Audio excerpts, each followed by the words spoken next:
So the question has several outcomes. You can roll a 6, a 4 or 5, or anything else. So in the first row of the table, I am going to give the different options we can roll on the dice.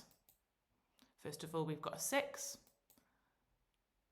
We've also got a 4 or 5. And finally, we've got a 1, 2 or 3.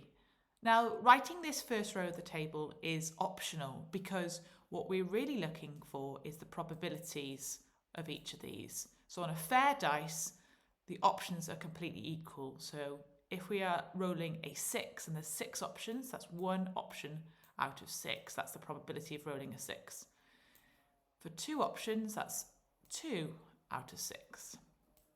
And for 3 options, that is 3 out of 6, or 1/2. You could simplify these, but for the purpose of this question, it might be easier to keep these denominators all the same. Now we're going to write what you would win or lose. For a 6, you would win €5. For 4 or 5, you'd win €2. Otherwise, you would lose.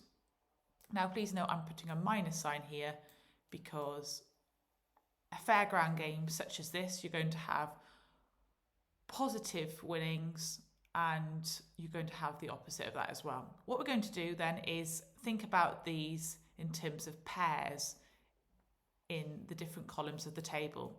So we are finding out what you call the expected value. To find the expected value, you just need to multiply down the columns 1/6 times 5, 2/6 times 2, which is 4/6. And the last one is going to be negative because we're doing 3/6 times -1, which is -3/6. We're then going to work this out. 5/6 plus 4/6 is 9/6, minus 3/6 is going to be 6/6. So the expected value of this game is going to be 1.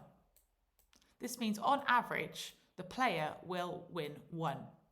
So the game is favourable towards the player and therefore it is not a fair game. A fair game only happens when the expected value is equal to 0.